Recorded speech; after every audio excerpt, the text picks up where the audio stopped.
Hello everyone, good morning. Welcome back to my new video. And કેમ છો બધા? I hope બધા મજામાં જ હશો. એન્ડ આ તરફ મારી મોર્નિંગની શરૂઆત થઈ ગઈ છે સવારે 5 વાગે. એન્ડ આ તરફ તમે જોઈ શકો છો સવારમાં 5 વાગ્યામાં બહારનો નજારો કંઈક આ રીતે આવી રહ્યો છે. સુમસાન શેરીઓ એન્ડ આ તરફ સડકો દેખાઈ રહી છે, કેમ કે અત્યારમાં તો બધા ઊંઘી રહ્યા હોય એન્ડ જાગતા હોય છે આપણા જેવા જે એસ્પિરન્ટ્સ હોય છે. સો ફાઇનલી ચલો, અત્યારે મોર્નિંગમાં જ ઠંડીના દિવસો ઓલરેડી ચાલી રહ્યા છે. ભયાનક ઠંડીની અંદર વહેલા જાગીને રીડિંગ કરવાની તો બિલકુલ ઈચ્છા ન થતી હોય, બટ એક્ઝામ બહુ જ નજીક આવી રહી છે, એટલા માટે જે સિલેબસ છે એ તો કમ્પ્લીટ કરવું જ પડશે. એન્ડ જસ્ટ કમ્પ્લીટ કરવાથી તો કંઈ થવાનું નથી, એમને વારંવાર રિવાઇઝ બી કરવું પડશે. સો ચલો ફટાફટથી અત્યારે મેં મારું રીડિંગ વગેરે સ્ટાર્ટ કરીશ એન્ડ ત્યાર પછી તમને બી મળીશ મેં આગળ વ્લોગમાં.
ગાઈઝ, શો મોર્નિંગમાં 2 કલાક સમથિંગ રીડિંગ કરી, ત્યાર પછી મેં બી ઊંઘી ગઈ હતી. 1 કલાક ઊંઘ કર્યા પછી ફરી જાગે મોર્નિંગ રૂટીન સ્ટાર્ટ કર્યું એન્ડ મેડિટેશન સેશન કમ્પ્લીટ કરી. Hello everyone, good morning. Welcome back to my new video. And કેમ છો બધા? આઈ હોપ બધા મજામાં જ હશો. એન્ડ મોર્નિંગમાં જ મોર્નિંગ રૂટીન ફિનિશ કરતાં ઓલરેડી વાગી ગયા છે 10. સો ચલો અત્યારે ફરી મેં જે મારી બુક્સ રીડ કરી રહી હતી હિસ્ટ્રી, સો આજ ફિનિશ કરીશ. અત્યારે કન્ટિન્યુ બી મેં એજ કરવાની છું. સૌથી પહેલાં મેં આજનું ટાઈમ ટેબલ રેડી કરીશ એન્ડ ત્યાર પછી મારું રીડિંગ વગેરે કન્ટિન્યુ કરીશ. એન્ડ આઈ હોપ કે દોસ્તો તમારા લોકોનું રીડિંગ એન્ડ રનિંગ બંને બેસ્ટ ચાલી રહ્યું હશે. એક્ઝામ બહુ નજીક આવી રહી છે, રનિંગ બહુ ટૂંક જ સમયમાં સ્ટાર્ટ થઈ જવાનું છે, તો તમને લોકોને બી ખ્યાલ હશે. સો ચલો અત્યારમાં મેં મારું છે ટાઈમ ટેબલ શેડ્યુલ રેડી કરી એન્ડ ત્યાર પછી મેં બી મારું રીડિંગ છે કન્ટિન્યુ કરીશ. એન્ડ સાંજના સમયે જઈશું ગ્રાઉન્ડ રનિંગ કરવા. સો ફાઇનલી અત્યારમાં જ ટાઈમ મેં બી વધારે વેસ્ટ નહીં કરું એન્ડ મારું રીડિંગ કન્ટિન્યુ કરીશ એન્ડ ત્યાર પછી તમને બી મળીશ મેં આગળ વ્લોગમાં. સો ફાઇનલી આ તરફ અત્યારે મેં બી આવી ગઈ છું મારા સ્ટડી ટેબલ પર એન્ડ મોર્નિંગમાં જ અત્યારે મારું રીડિંગ વગેરે સ્ટાર્ટ કરીશ. એ પહેલાં ટાઈમ ટેબલ શેડ્યુલ રેડી કરી લઈશ કે આજે મારે કેટલું ચેપ્ટર વગેરે છે, સબ્જેક્ટ છે, ફિનિશ કરવાના છે યા ફિર સ્ટાર્ટ કરવાના છે કોઈ બી. એમના રિલેટેડ મેં અત્યારે ટાઈમ ટેબલ શેડ્યુલ રેડી કરી એન્ડ ત્યાર પછી મારું રીડિંગ વગેરે સ્ટાર્ટ કરીશ. સો ફાઇનલી હમણાં ઘણા સમયથી મેં ટાઈમ ટેબલ કોઈ બનાવી જ નથી રહી, તો ફોલો કરવાનું થાય, કેમ કે કન્ટિન્યુ એક જ બુક મેં હિસ્ટ્રીની છે રીડ કરી રહી હતી એન્ડ જ્યારે બોરિંગ થાવ ત્યારે લેક્ચર વગેરે, જેથી કરીને જલ્દી ફિનિશ થાય એટલે ટાઈમ ટેબલ બનાવવાનો તો કોઈ પ્રશ્ન જ નહોતો આવતો. સો ફાઇનલી ચલો આજે ફરી મેં ટાઈમ ટેબલ શેડ્યુલ રેડી કર્યું છે એન્ડ મેં બી કોશિશ કરીશ કે આજે એમને ફોલો કરી એન્ડ એ જ રીતે મારું ટાઈમ ટેબલ શેડ્યુલ ફિનિશ કરું. સો ફાઇનલી ચલો અત્યારે મોર્નિંગમાં તો ફર્સ્ટ મેં જે સબ્જેક્ટ રીડ કરી રહી છું એ તો હિસ્ટ્રી જ છે, એમને જ રીડ કરીશ એન્ડ 15 તારીખ સમથિંગ મારે ફિનિશ કરવાની હતી, તો થઈ જાય એવી કોશિશ મેં કરી રહી છું, કેમ કે ઠંડીના દિવસોમાં રીડિંગ કરવામાં દિવસમાં તો બહુ જ આળસ આવી રહી છે. રાત્રે જ્યારે ઊંઘ ખુલે 3 વાગે, 4 વાગે, 5 વાગે ત્યારે મેં રીડિંગ કરવા બેસું છું. એ સમયમાં મને રીડ કરવું વધારે ગમે છે, કેમ કે નાઇટમાં જ્યારે એકદમ શાંતિવાળું વાતાવરણ એન્ડ ઘોંઘાટ, પ્રદૂષણ કંઈ જ નથી નડતું એન્ડ દિવસના આજુબાજુના અવાજો બહુ જ વધારે આવતા હોય છે એન્ડ ઠંડીના લીધે આળસ બી વધારે આવતી હોય છે, ઊંઘ બી વધારે આવતી હોય છે. સો જેમ બને એમ મેં વધારે રાત્રે જ્યારે મારી ઊંઘ ખુલી જાય છે ત્યારે જ રીડિંગ કરવાનું રાખું છું.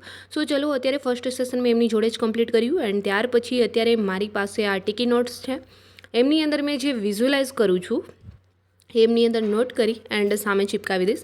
આજે મેં 2 વસ્તુ વિઝ્યુલાઇઝ કરી છે, એમને જ નોટ કરી એન્ડ સામે ચિપકાવી દઈશ. એન્ડ એ વસ્તુ અત્યારે મેં તમારી જોડે શેર નહીં કરી શકું. જ્યારે મેં વિઝ્યુલાઇઝ કર્યું છે 20 મારી ફિનિશ થઈ જાય એન્ડ મને મળી જાય ત્યારે તમારી જોડે શેર કરીશ. આમની પહેલાં બી મેં જ્યારે જોબ પર જતી હતી તો મેં પહેલાંથી જ કન્ફર્મ વિઝ્યુલાઇઝ કરતી હતી કે 15 દિવસની અંદર મારે આટલા પૈસા કમાવાના છે, આટલી ઇન્કમ કરવાની છે. તો મેં પહેલાંથી જ લખીને રાખી દેતી હતી કે 10 દિવસ યા 15 દિવસમાં. લાસ્ટ મેં જ્યારે ઇવેન્ટ કરી હતી ત્યારે એ રીતે કંઈક મેં કન્ફર્મ નક્કી કર્યું હતું. 5 દિવસની અંદર મેં 15,000 આ ઇવેન્ટમાંથી કોઈ બી ઇવેન્ટ્સમાંથી મને મળી જાય. તો એવી ઇવેન્ટ મને 5 દિવસની ઓલરેડી મળી ગઈ હતી. સો આ રીતે મેં કંઈક વિઝ્યુલાઇઝ કરતી હોઉં છું. એન્ડ જ્યારે મેં આગલા દિવસે વિઝ્યુલાઇઝ કર્યું હોય છે એમના બીજા દિવસની જે મોર્નિંગ હોય છે સવારમાં, ત્યારે જ મને આ રીતે કંઈક મળી જતું હોય છે. સો આ રીતે મારી વિશ પૂરી થાય છે. એન્ડ ચલો અત્યારે થઈ ગયું છે બપોરનો સમય. રીડિંગ કરતાં ઓલરેડી મેં બી આવી ગઈ છું કિચનમાં. એન્ડ જોઈ શકો છો અત્યારે મારે જમવાનું કંઈક આ રીતે કંદમૂળ ખાવા માટે મેં લઈને આવી ગઈ હતી. એન્ડ જોડે આ કોર્નફ્લેક્સ. તો બપોરના સમયે મેં કંઈક આ જ રીતે જમી રહી છું. શાક રોટલી વગેરે નથી જમતી હમણાંથી. એન્ડ આ તમે જોઈ શકો છો દૂધ, કોર્નફ્લેક્સ, એન્ડ એમની જોડે મેં ખજૂર એડ કરી દીધો છે. એન્ડ જોડે સાઈડમાં સલાડ છે, એમાં કાકડી, ટમેટા એન્ડ બીટ. આ રીતે બપોરનું જમવાનું હોય છે મારું. જમી એન્ડ ફરી અત્યારે મેં આવી ગઈ છું મારા સ્ટડી ટેબલ પર. એન્ડ મેં ફરી મારી જે બુક્સ રીડ કરી રહી હતી એ જ કન્ટિન્યુ કરી રહી છું. તો અત્યારે મારું રીડિંગ બી મેં કંઈક આ જ રીતે કન્ટિન્યુ કરીશ. એન્ડ 1-2 કલાક સમથિંગ રીડિંગ કર્યા પછી સાંજે ડાયરેક્ટલી જઈશું રનિંગ કરવા. હમણાં થોડા વહેલા જઈ રહ્યા છીએ કેમ કે ઠંડી વધારે છે. સો ચલો અત્યારે થઈ ગયો છે સાંજનો સમય. વાગ્યા છે 4:30 સમથિંગ.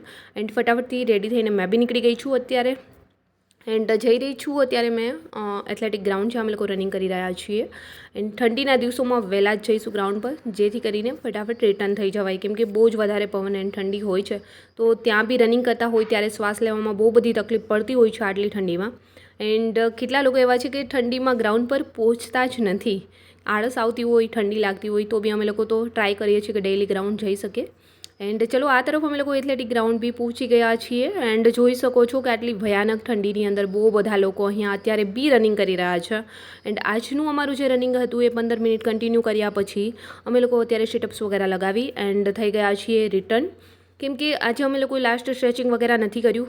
એક ભયાનક ઠંડી એન્ડ ઉપરથી પેલા મચ્છરોનો ત્રાસ, એમના લીધે આજે સ્ટ્રેચિંગ બી નથી કર્યું. એન્ડ નીકળી ગયા છીએ. ચલો ફટાફટથી અહીંયાથી નીકળી. એન્ડ આજે મંગળવાર છે તો જઈશું હનુમાનજી દાદુના મંદિરે. સો અત્યારે અમારું જે રનિંગ વર્કઆઉટ છે આમ જ કંઈક ફિનિશ કર્યું છે. 15 મિનિટ કન્ટિન્યુ લોંગ રનિંગ કરી એન્ડ અમે લોકો ડાયરેક્ટલી અત્યારે નીકળી ગયા છીએ એન્ડ જઈ રહ્યા છીએ ચમત્કારી હનુમાનજી દાદુના મંદિરે. આજે મંગળવાર હોવાને લીધે મેં ટ્યુઝડે એન્ડ સેટરડેના દિવસે હનુમાનજી દાદુના મંદિરે આવતી હોઉં છું. સો ફાઇનલી આજે મંગળવારના દિવસે ભીડ ન હોવાથી અહીંયા શાંતિથી દર્શન બી થઈ શકે છે.